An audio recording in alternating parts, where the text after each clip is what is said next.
as it is playing as you enter the tent. And as you start to order your drinks, you say there's a round of drinks on us for everyone. A dragonborn with rust-colored scales greets you. Definitely the proprietor of this makeshift tavern. And he says, "Oh, well, I actually will seat you at a table if you'd like. If not, you're more than welcome to stay here at the bar." Yeah, my name's Kelleth. Your name there, Dragonborn? My name is Barthas. Well met. Barthas. And welcome Well to met the too. hottest place on the planet. Welcome to DRIVETHRU. And this is a table, or would you like, if you're going to spend that amount of coin, I do have a private table off to the side if you'd like, or you're more than welcome to sit here with everyone else. I confer with the group, see if they want. I would recommend a private table. Sounds good. Private table then. Okay. So Barthas, he'll take you over to the nice, quaint little room that he has off to the side. He lifts up a flap, and you guys can go in and have a seat. And then Barthas, he comes back several minutes later and starts throwing down all of your drinks on the table. Not literally throwing them down. And he says there's been several thankful messages that I want to give you, and one message is from the tieflings saying that they do appreciate it, and you're more than welcome to buy them more. But that's just the type of character that you're going to meet here in DRIVETHRU. So, but there are many other thanks that I'm supposed to give to you from the other patrons in the bar. Looks like you have striking up quite a few friends already, and you've only been here in DRIVETHRU just a few minutes. Sure, can I kind of palm the blue crane in his direction, say thank you very much with my hand open only towards him. Hope to see you soon, wave at him. Ah, beautiful. Then put it away. Alright. He just kind of looks and nods, and as you're putting your coins away, he puts down several bowls on the table, a nice cool jug of water, and he says, even for you, here is some ice, and he has some crushed ice in a bowl, and he says, use the ice quickly, my friends, it will not last long. And then there's other bowls of like dates and olives and some somewhat stale breads. For my friends, see what we're going to do from this point. You guys are sitting there eating your dates and your nice stale bread, drinking some nice cool water, and also your water skins are refilled as well. And before long, the flap kind of comes open, and a half-elf with a very long, craggy type of face, dark skin, much darker skin for a half-elf for sure. You can definitely tell that he has been out here in the desert for quite some time. He's got like a sandy hair, dark skin, and it definitely shows his Rishemi ancestry, which is like would be equivalent to like a Middle Eastern type of look. And the one thing that you do notice as this half-elf walks in, he has a very impressive mustache. And he's clad in your practical desert gear, and he has a very striking golden scaled pseudo-dragon that is laying draped around his shoulders. And the pseudo-dragon, as he walks in, kind of stirs around, blinking with his milky irises. So you're thinking, actually, the pseudo-dragon is probably blind just by the way that the eyes are looking. And the pseudo-dragon starts to sniff the air a little bit, and this dragon kind of gives the half-elf a nod, and this half-elf enters. Maybe rise to meet them. And he Pseudo dragon Stand kind when he of enters the room. settles back down, and the half elf says, "Sing," and he basically gestures to the dragon. This is looks all towards all of you, and he says, "It is most pleased that you have come. I think we have some business to discuss, and hopefully you are the ones, and hopefully you're the ones that are going to be ready for the long journey. This is, we do not get many visitors to Virthul, let alone visitors riding in on griffins from the west. So let me introduce myself. My name is Azam, and if I think that you are here, why I think I know you are here, it would be because of this statue sitting in one of my wagons that needs to be delivered to Parnest. Would I be correct to assume that you are the ones that were supposed to meet me here in Virthul?" Aye, we are the ones. I nod. Okay. Well, that is a good thing. Word has spread around the camp quite quickly that there are some rich travelers in the tavern, so I wanted to come here and get in on some of this drinking and eating, as if you guys were, spending all of this money, as everybody says. So he kind of invites. He says, "Oh, not to invite myself, but may I sit down?" Oh, yes, please do. I was still standing waiting for him to sit. Take a chair up for him, and what will you have? "Oh, I'll just have what you were having." And he kind of reaches into the bowl and grabs some of the bread and some of the dates and the olives and Pour him a glass of something. What do we have here? Ooh, he puts some ice into his cup and says, always quenches the thirst. "So I've been in the desert for a while. Is this your first time in the Anarakan Desert? It is my I can first see time. all of you will have tans by the time that you are back to the west," and he kind of chuckles. "You guys are sticking out like a bunch of sore thumbs." And he kind of just chuckles. And he says, "And this beautiful creature here, this is Sing, and this is my companion." And he just kind of gets a little restless between his shoulders, and he's kind of draped, sort of like you would have like a snake curled around your neck if you were crazy enough to carry a snake out in the public, like some people do. So What is it? A pseudo dragon, or what was it? it is a pseudo dragon. He is he's been blind for quite a while, but nonetheless he is quite a very dedicated traveling companion, very loyal. Would your companion like something to eat, perhaps? Oh, he just kind of feeds. As he's feeding himself, he also feeds some to Sing as well. You can hear the crowd all around you. Definitely much more lively since you guys have got there. And, then you can hear someone else offer to buy around for everyone. And then the Dragonborn comes back and brings you more drink, brings you more food and whatnot. I would like to step out with the Dragonborn when he exits and see who this newcomer is offering to purchase drinks for everyone. It was just some random patron in the tavern.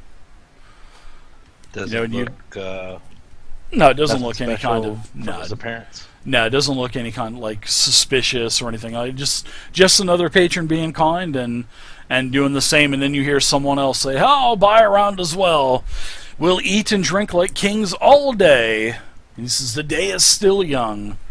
So now food is just being taken everywhere. And Azam, you've actually caused quite a stir here in Virthul. Azam, how heavy is this statue, and how do we propose to transport it? It is a pretty big statue. It is very heavy.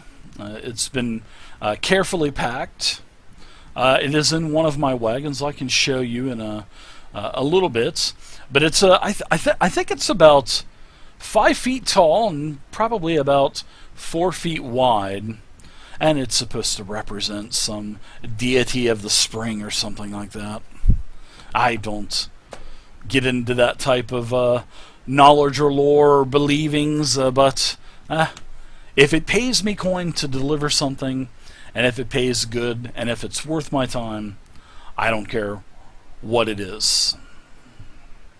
This one, do you have any knowledge of who the possible creator of the statue was, or the origin, where it came from? The only thing that I know is that it actually showed up here in DRIVETHRU.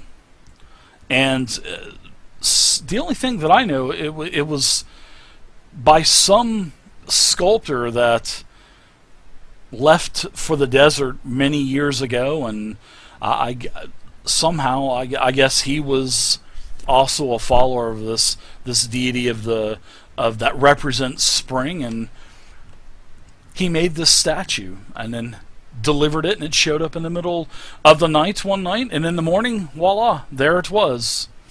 And then it had a message attached to deliver to Parnas. I believe that there's an inscription on the statue as well, but I just haven't taken the time to read it. All I know is that it's supposed to be delivered to Parnas, and I'm going to deliver it.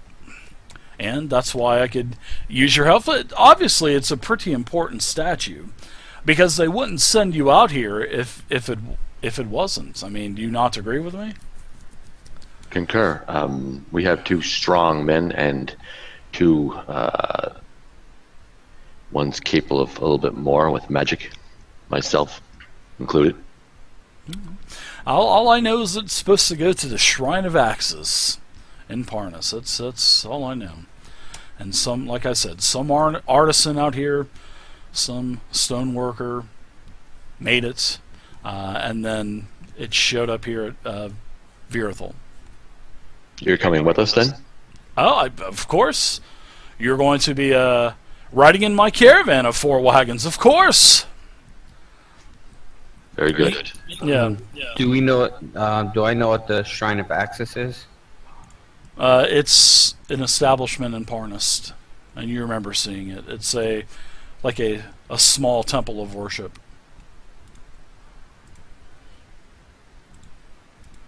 But you remember seeing it there, yes. There's no indicator that Azam is a wizard, sorcerer, or other. He doesn't have any kind of... He has a dagger on him.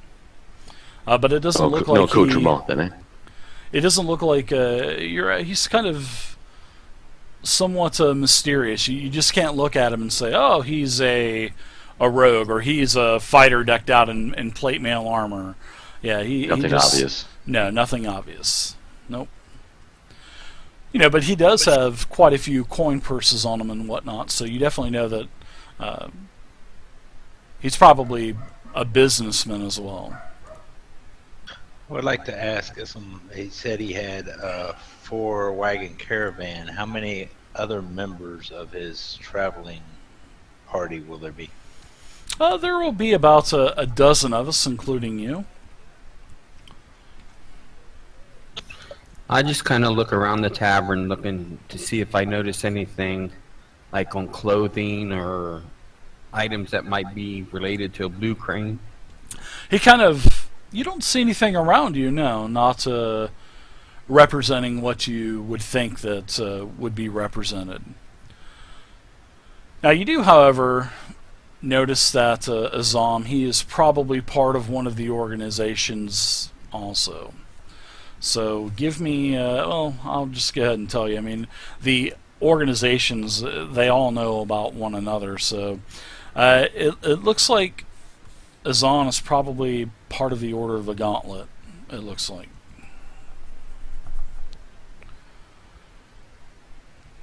Interesting. What's our half-orc friends doing? They're drinking themselves? Or one half-orc, I guess. Yeah, they're sitting around drinking and whatnot, yeah. Everybody's getting along great. Other patrons of the bar are buying more drinks, and someone has brought in a large creature of the desert and put it over an open fire pit and just kind of rotating it. They've got some. No, it's a giant blue crane. No, it is. Oh, sure, it's a blue crane. Blue crane is on the menu tonight, boys.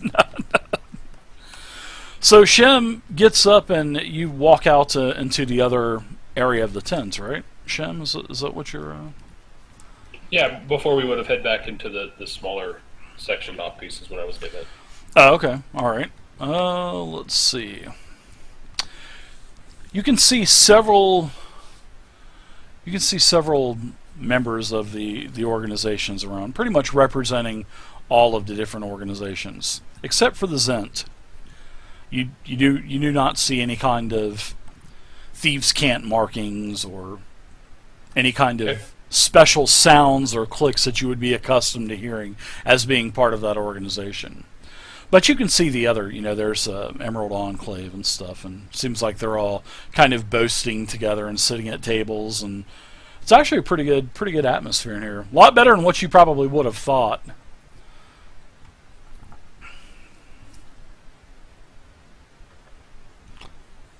So what do you guys want to do? Do you want to just speak to Azam some more, now that everybody's back in the small little special room that's off to the side? While I'm out there, I'm going to talk to Varthus, see if he has a recommendation to speak to anyone about travels on the road, anyone that has come from the west recently. If anybody has traveled from the west, the only ones that Yep. he thinks the only ones that have traveled, if they travel along the Black Road, my friend, they have to come through Vierthel. This is the only area of the desert that is actually travel. This is the only place you can travel on. If you leave the road some 20, 30 feet, it is just nothing but soft sand, and the camels won't be able to pull the wagons. So if you're going to travel, unless you're taking flight like you were on the Griffins, we would know that they would come through Vierthel, and we have not seen anyone. You're the only ones that have traveled from the west to the east to where we're at in quite some time. I'm going to slip him 5 silver and ask if he's heard about any troubles on the roads, east or west. He kind of pushes the money back towards you, and he says, no more trouble than what normally would be. Bandits charging for tolls and whatnot. This is he kind of does air quotes, and he says, supposedly, this road is claimed by the Zentarum, and they like to claim that they're the only ones that charge tolls and charge taxes to travel along their road, as he does air quotes. But he says a lot of the bandits don't see it that way. Obviously, he says the Zent can't be everywhere at the same time, so there are a lot of other bandit uprisings that are along the Black Road. So it is a pretty, especially if you travel the entire length of the Black Road, you'll run into trouble eventually. Especially where we're at, we're close to the west.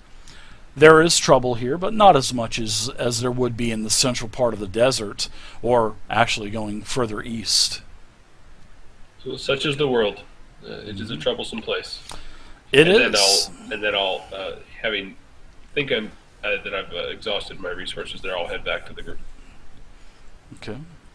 I ask Azam, is it possible we could hire potentially more guards, if anything, if you're worried about any kind of, I guess I wouldn't know there's tolls because I heard that from your side of the thing, but just hire people maybe?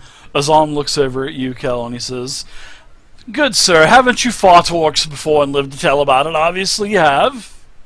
Have you not fought orcs before? No, I haven't. I look at studious, as I entered the room, I hear about hiring more, and I said, "Whoa, I'm not sharing any of my gold, boys." I mean, I could possibly order some more, mercs, but that would just be less that I'm going to pay you. That won't do. Yeah. Shin will nod to Shem. He has a jestful chuckle, and he looks away from Kel and he says, well, Haven't any of you fought any kind of orcs before? Obviously, you've all lived to tell about it. Have you fought anything before? I thought that you guys were journeyed adventurers and mercenaries. That's why you were I just sent to study me. books mostly. I was a librarian before I came here, so. Ah, so you must dwell with magic if you read books all the time. A self-proclaimed bookworm, I see. Most things burn. Nobody's answered me yet. No Oh, one has we killed faced- any we orcs faced- or anything? Fairly decent foes in the past. In the recent past, we've came across storm giants, mephits, You fought storm giants and lived to tell about it? hill Good, giants, good. uh, Hill curses, giants. That's still. swarms of orcs. It's been a nasty few weeks. Well, that's good. That's good news indeed. Surely, obviously, if you can fight those terrors in the west, then you'll definitely be able to handle these petty little goblins that we have that will probably show their snarling little faces along the Black Road.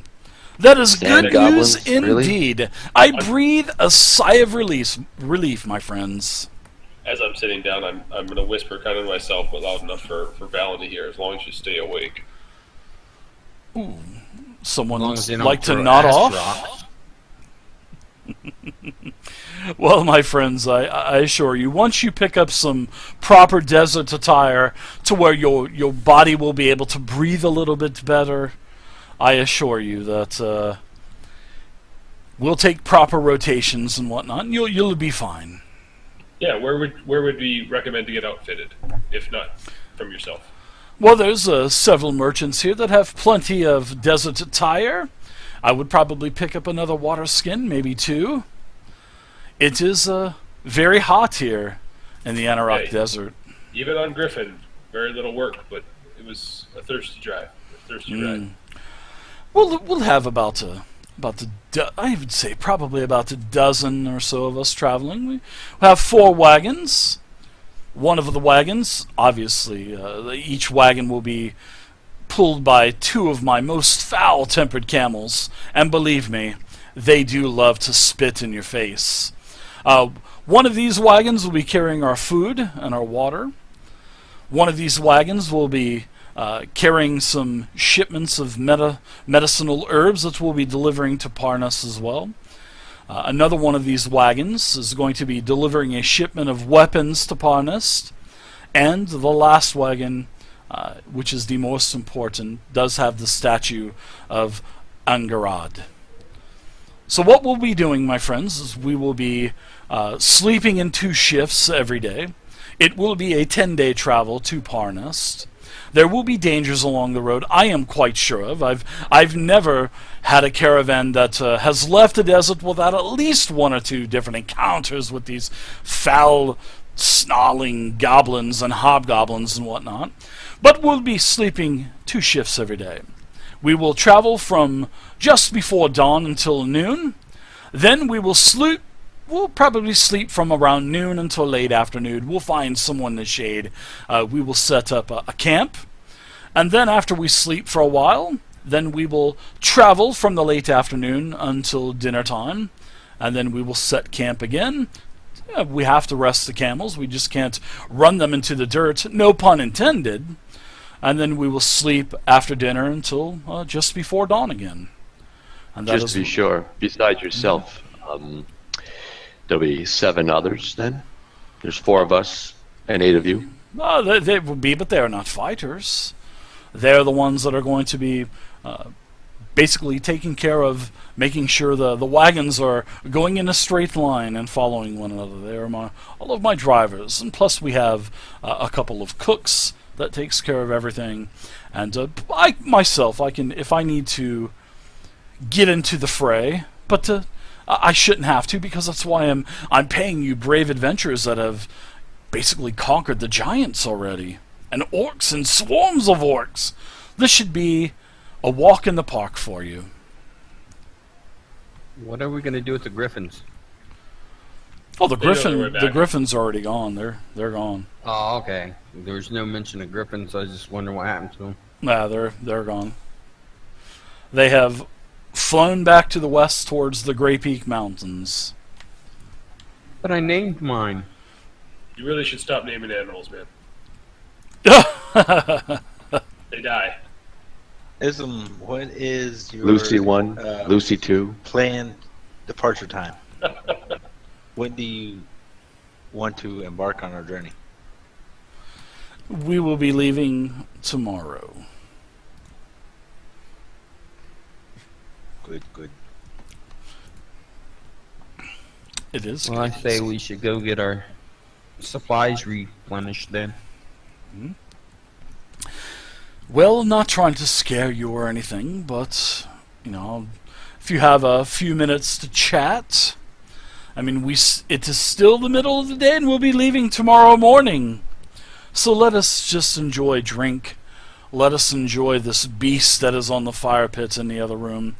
And we have much That's to Griffin. discuss. They're eating the griffin. Oh my god, they did take one of the griffins and put it over the fire pit. Oh my god. It's like a big chicken.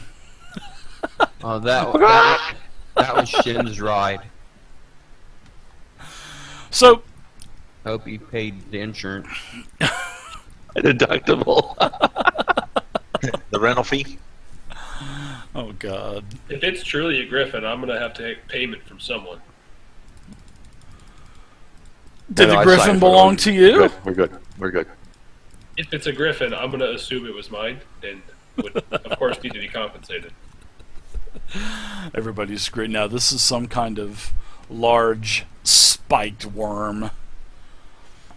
Sort of looks like you know what? I'll tell you what. You can go out there and give me an investigation check, because this is actually a pretty crazy looking creature that's rotating over this rotisserie over the fire pit. Give me a investigation roll. Shem, you have no clue what the hell it is. Nope. Can I try?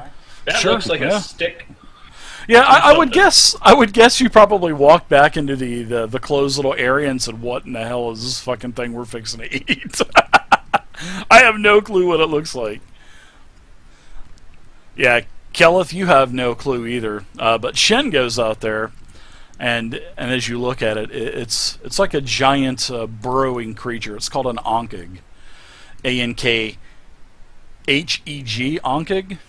Basically, it looks like this. Let me give you a picture of this real quick. Great thing I love about Fantasy Grounds, you can share the pictures and stuff really easy. Basically, it looks like this. Oh yeah. Onkig. It's like that's sure. It's not. That doesn't. I mean, itchy. Something makes you itchy. Yeah, the person cooking it actually says, "Oh yes, once all the poison glands are removed, it tastes just like chicken, and the claws. It has the most tender meat of the creature." Oh, he says, "Oh, I just cannot wait," and his mouth is just like kind of. You just tell he's like mouth is watering as he's like rotating this thing over the big fire pit. It How was long fresh. did it take It was just caught this morning in one of our traps. How long did it take to cook one of those things? You don't want to cook the meat too hard, because if you do, it kind of dries it out. So I would say probably in another couple of hours we'll be eating like kings. And he just goes back to cooking, and he's taking this baster and kind of putting this sauce on top of it.